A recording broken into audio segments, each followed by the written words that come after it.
Pour lancer la discussion, évidemment que le mot apartheid est lourd de sens et que ça fait référence à l'Afrique du Sud, qu'on le veuille ou non, ça fait penser à l'Afrique du Sud. Est-ce que vraiment pour vous, Israël, c'est l'Afrique du Sud aujourd'hui ? Merci pour la question. Le mot a ses origines en Afrique du Sud, mais depuis, il a obtenu une signification juridique. Il y a 2 conventions qui définissent ce crime, et c'est à la base uniquement du sens juridique du terme qu'on a étudié la situation actuelle en Israël et les territoires occupés. Emmanuel Navon, votre sentiment sur ce mot qui est utilisé, qui évidemment fait référence au régime d'apartheid qui existait en Afrique du Sud? C'est une diffamation et c'est un mensonge. La signification de l'apartheid telle qu'elle était pratiquée en Afrique du Sud était une ségrégation voulue et basée sur la loi de l'Afrique du Sud entre la population blanche et les populations non blanches, une discrimination d'État institutionnalisée. Chose qui évidemment n'existe pas en Israël, puisqu'il n'y a pas de discrimination légale entre les différentes populations en Israël, qu'il s'agisse des droits politiques, de la représentation des différentes minorités, pas seulement des Arabes, mais autres à la Knesset, leur représentation à la Cour suprême. Je vous rappelle qu'au moment où je vous parle, il y a des tentatives de former un gouvernement grâce au vote des partis arabes. Donc c'est ça la réalité. Maintenant, en ce qui concerne les territoires contestés, de Judée-Samarie et également de la bande de Gaza, là aussi, le rapport de Human Rights Watch est diffamatoire et mensonger. D'abord, il décrit la bande de Gaza comme occupée par Israël, alors qu'Israël a quitté la bande de Gaza en 2005. Ensuite, le rapport décrit la population qui est sous le contrôle du gouvernement autonome palestinien comme si elle était occupée par Israël, alors que depuis les accords d'Oslo, eh bien, les Arabes palestiniens vivent dans leur majorité à 98% sous l'autorité palestinienne. Ils ont leur propre gouvernement, et la raison pour laquelle il n'y a pas d'élection depuis 2006, c'est à cause du gouvernement palestinien. Cela n'a rien à voir avec Israël. Donc les Arabes israéliens votent et se font élire. Les Arabes palestiniens de Judée-Samarie, de l'autorité palestinienne, ont leur propre gouvernement avec leurs propres élections. Le fait qu'il n'y ait toujours pas un statut politique, une résolution politique du conflit, c'est regrettable. Mais la responsabilité en retombe essentiellement à l'autorité palestinienne et au Hamas qui ont refusé de négocier avec Israël. Et cela, évidemment, le rapport de Human Rights Watch en fait complète abstraction et n'en parle pas. Donc c'est un rapport diffamatoire, mensonger et de mauvaise foi, et qui en dit long sur cette organisation qui, dans le passé, défendait les droits de l'homme et qui, aujourd'hui, a un agenda politique qui n'a plus rien à voir avec les droits de l'homme et qui a plus à voir avec ses donateurs. Alors, est-ce que vous défendez ou pas l'idée d'avoir publié un rapport politique, Eric Goldstein? Non, loin s'en faut. Le crime a 3 composants. Il y a une intention de maintenir la domination d'un peuple sur un autre. Il y a un contexte d'oppression. Et un troisième, un acte ou des actes inhumains. Donc on a fait clairement une distinction entre les territoires occupés et Israël dans la ligne verte. Alors c'est bien clair que, comme dit Monsieur Narchon, que en Israël, les Palestiniens ont la citoyenneté et jouissent de certains droits. Ne serait-ce que dans les territoires occupés, il y a une domination profonde, discrimination profonde, alors que, par exemple, les colons peuvent remplir leur piscine avec de l'eau subventionnée, alors que les voisins palestiniens sont obligés d'acheter de l'eau des camions parce qu'il y a une pénurie de l'eau et à prix très élevé. Donc ce n'est qu'un exemple où les Israéliens qui vivent à Jérusalem, les Juifs peuvent sortir et revenir pour prendre la retraite après 50 ans de l'absence, rassurés qu'ils peuvent se réinstaller à Jérusalem. Un Palestinien né à Jérusalem qui sort ailleurs pour faire ses études a toujours vit dans la précarité. Il ne sait pas s'il peut, en revenant, rétablir son droit de séjour. Donc c'est une précarité tout à fait discriminatoire et qui remplit les critères du terme apartheid dans le sens légal. Il faut rappeler que l'apartheid est un crime contre l'humanité, au sens de la Cour pénale internationale. Donc voilà, ce qui montre un peu à quel niveau est placé aujourd'hui Israël. Emmanuel Navon, ce que vous venez d'entendre. C'est un exemple typique de ce dont j'ai parlé tout à l'heure. C'est-à-dire que, encore une fois, l'apartheid est un crime où il y avait ségrégation entre les populations blanches et non blanches en Afrique du Sud. Alors, M. Goldstein parle de l'eau, par exemple, de la fourniture d'eau. Il fait abstraction du fait qu'il y a un gouvernement palestinien autonome qui est responsable de la gestion. C'est un État partiel.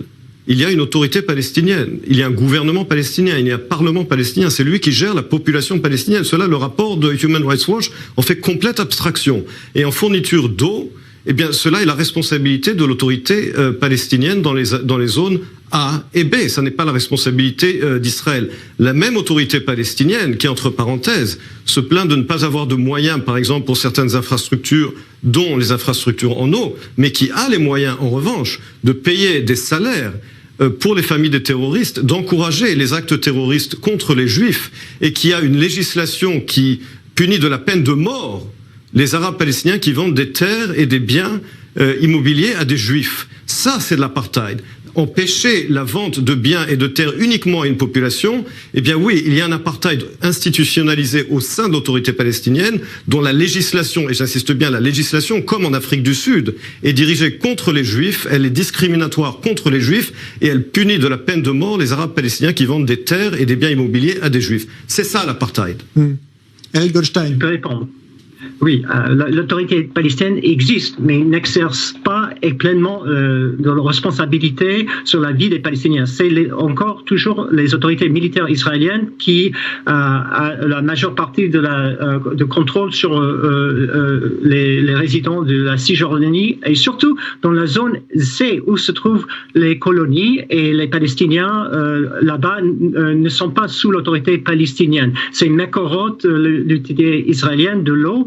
Et c'est là où il y a une forte discrimination dans l'approvisionnement de l'eau aux Palestiniens. Même chose pour les vaccins. Les colons peuvent se faire vacciner comme tous les citoyens israéliens, alors que les Palestiniens n'ont pas accès à ces vaccins. Il y a des tas d'exemples de discrimination, même le droit d'épouser un étranger. Un Israélien peut épouser n'importe quel étranger, le faire venir obtenir le droit de séjour, alors qu'un Palestinien n'a pas le droit de faire venir un Palestinien originaire soit de la Syrie, soit de la Cisjordanie, et de le faire installer en Israël. C'est une discrimination claire et nette.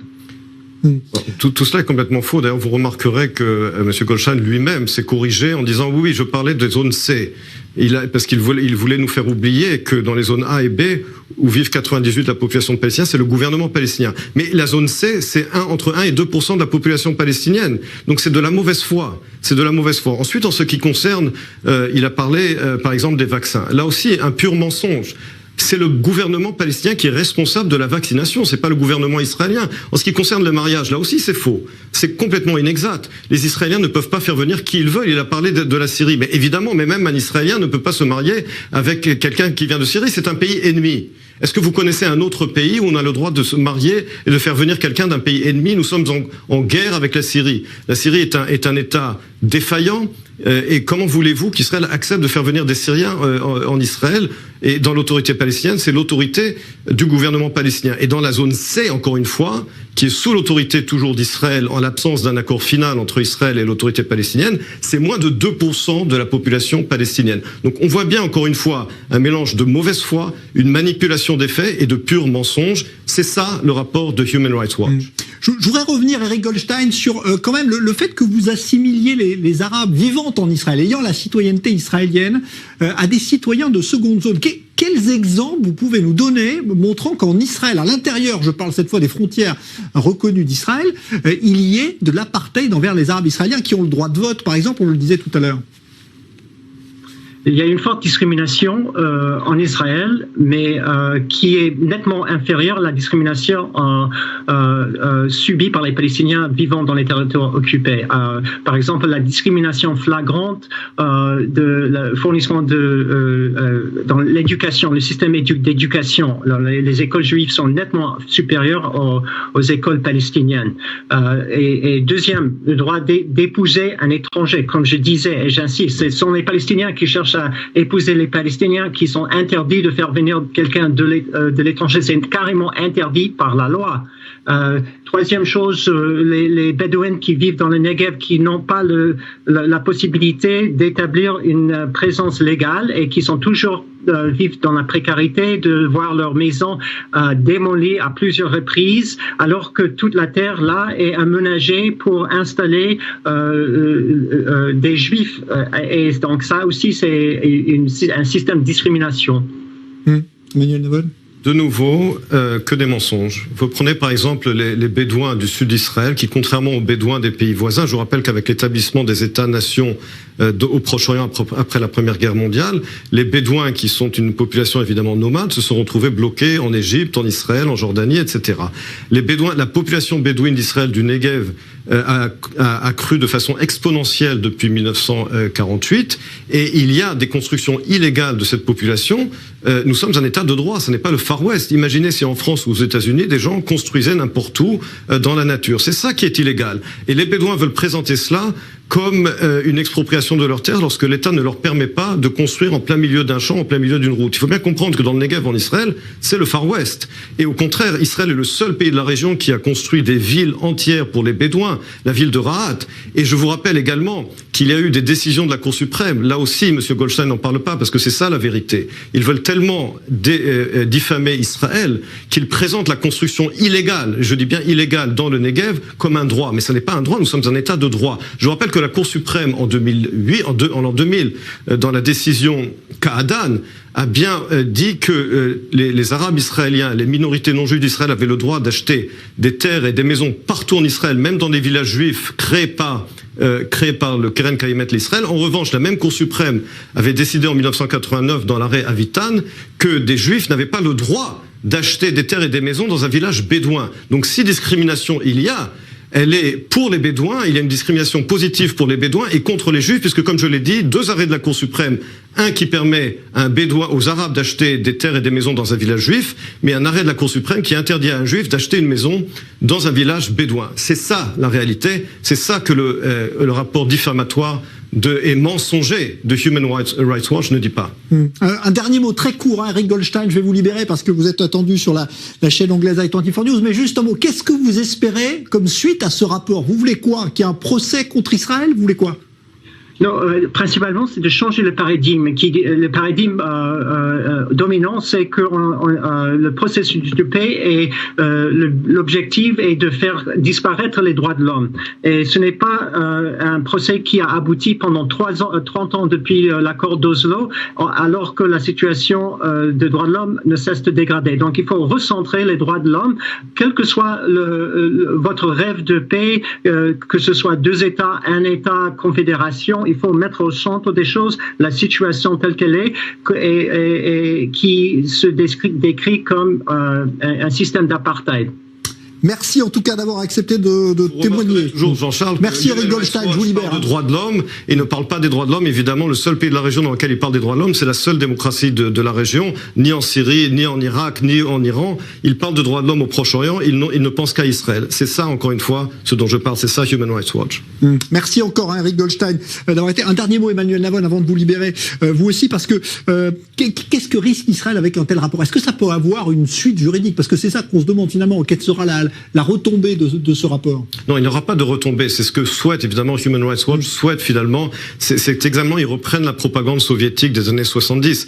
Quand l'Union soviétique avait fait passer à l'Assemblée générale des Nations unies la fameuse résolution définissant le sionisme comme une forme de racisme, c'était justement pour délégitimer Israël. C'est exactement ce que veut faire Human Rights Watch. Ce genre de rapport n'a pas de conséquences légales, mais il a des conséquences dans l'état d'esprit des gens, dans le discours autour d'Israël. C'est ça que veut faire Human Rights Watch. Et c'est là qu'il faut leur mener une guerre sans merci, parce qu'ils veulent justement créer un narratif mensonger pour isoler et diffamer Israël. Il n'y aura pas de conséquences légales ou pratiques, mais il risque d'y avoir des conséquences en termes du narratif, en termes de la façon dont Israël est perçu, et c'est là qu'il faut les combattre, c'est là que nous les combattrons.